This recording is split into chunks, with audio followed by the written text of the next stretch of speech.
second portion of the video series, we are introducing you into what steps come first and how to access the seams and how to get inside the dress to actually work on it. So this process is technically reverse engineering, which means we are taking it apart.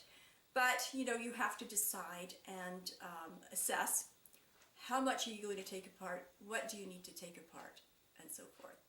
The buttons are sewn on with 1 or 2 threads, and then they follow through. So that means that each button is not independently sewn on and tied off. They're like ganged together with thread. So what that means is when you take one off, or one falls off, let's say you had an accident during the wedding, that the rest could potentially just pop off as well. So that's not the way that we're going to sew them back on. We're going to sew them back on in a couture method so that, say if something did happen, you got caught with a button and it came off, the rest would remain intact. This is true for beading as well, since we're talking about beaded lace, is that they use a chain stitch to put the beading on. So if that one end of a chain stitch should happen to be pulled, the rest follow. So we have to be very careful if we're going to be working with lace to secure those chain stitched edges if we happen to, like in this area here, where we know we're going to have to cut into the lace and overlap it to hide it. Wherever we cut that lace, we're going to cut into some of the thread that's holding those beads together. So we need to secure all of those beads in place so that they don't all fall off at the same time. So as you can see, I've been pulling these buttons off, and they're all on one strand of thread and just loop through. So I can pull on these buttons and you see how they're just coming away, and that's not the way to sew buttons on, not for couture. But for manufacturing, they cut down on labor time, and this is one of the areas that they cut down on so that it doesn't take much time. So now I've removed all of the buttons, and they were inserted right in this middle between the stitching and the edge, so I've made a note of that. Also, every button that you take off, keep in a safe place. So there's going to be extra buttons left over after we're finished, which you give back to the bride, because there's always those instances where perhaps they're, at the last minute they're going to lose a button and one needs to be replaced, or perhaps they have other accoutrements to the wedding ensemble that they will be using that button for. So hang on to those buttons, keep everything in a safe place. Everything that you remove, keep in a safe place, whether you remove labels or other bits and pieces, just keep them in a safe place.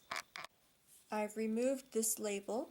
This label is attached to the designer label, and I think that they put them there by law. That's where they need to have them, but I'm not quite sure. But as you can imagine, this is made out of plastic paper.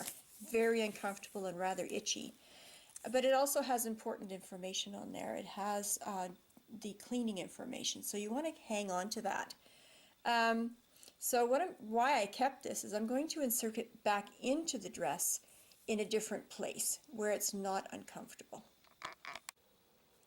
So where we began is removing the top hook. There was a hook and a loop on both sides of the zipper, and you begin by releasing the lining from the zipper, and you'll have to clean up all of the threads, so get rid of those threads. You'll notice that the edge of the lining hasn't been cleaned. It's a raw edge, and with polyester fabric it does fray terribly, so be very careful that you don't end up with frayed fabric.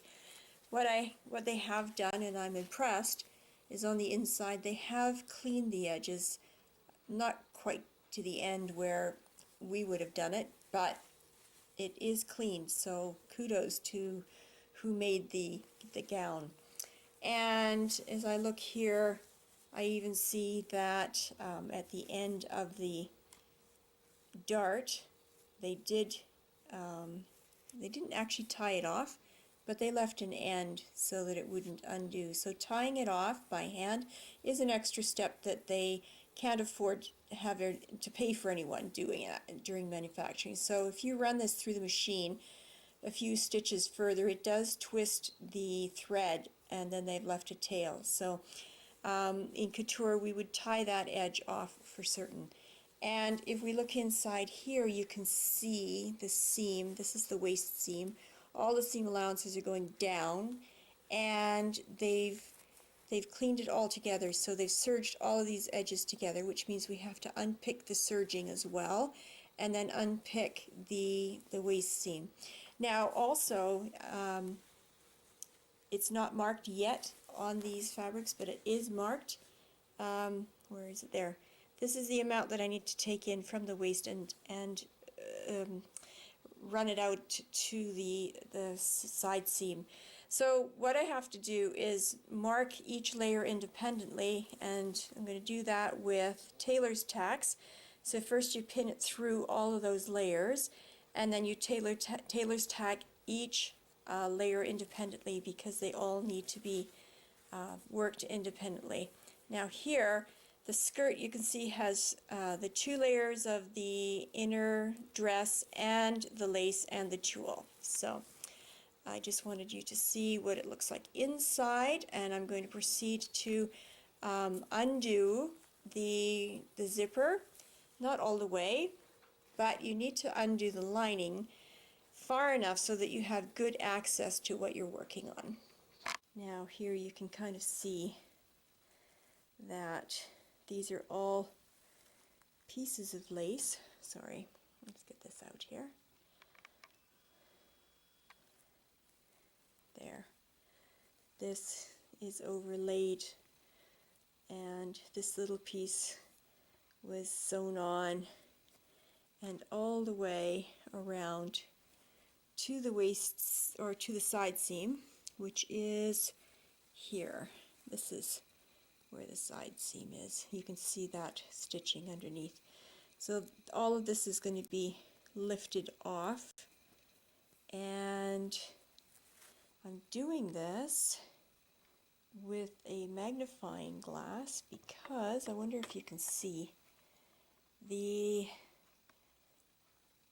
stitching is very, very fine, and I don't want to cut into the lace any more than was before.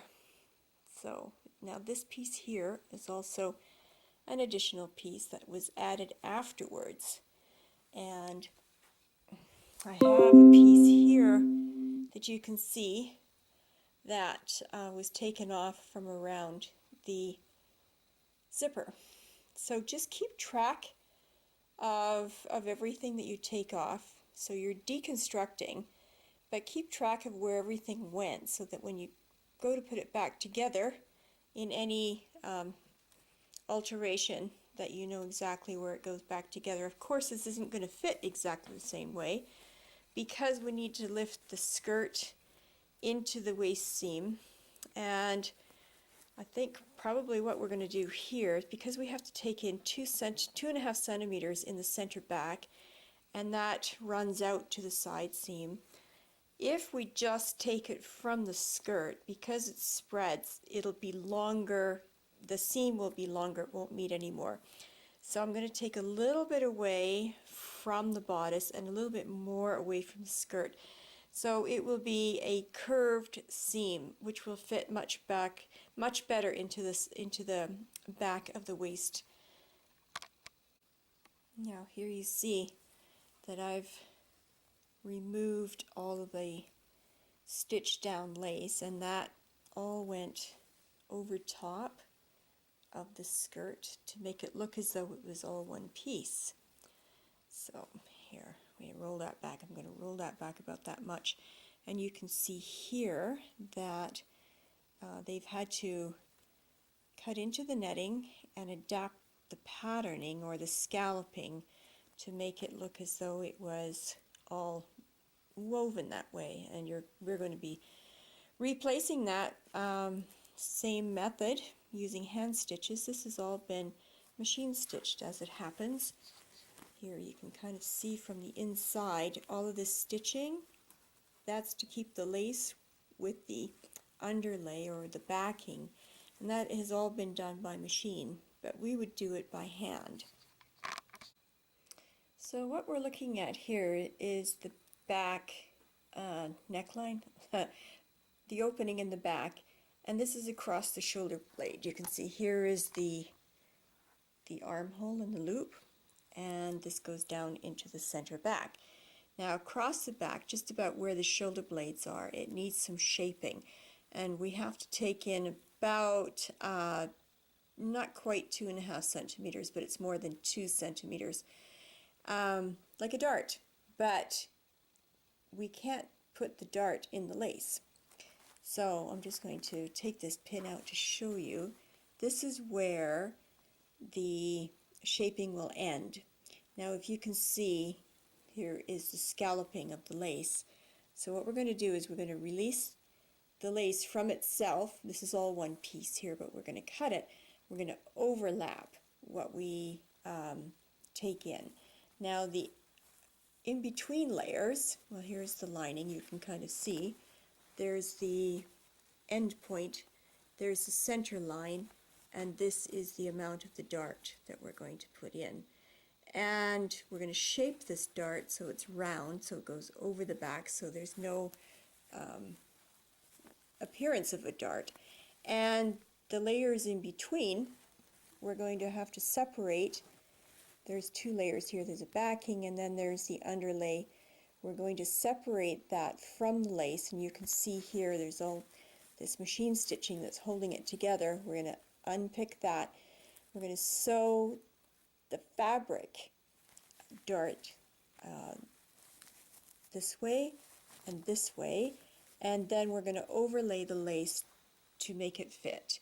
So we've had to unpick, first of all, the crease stitching. There's a crease stitching in this edge, and unpick the actual sewing line, access to that area.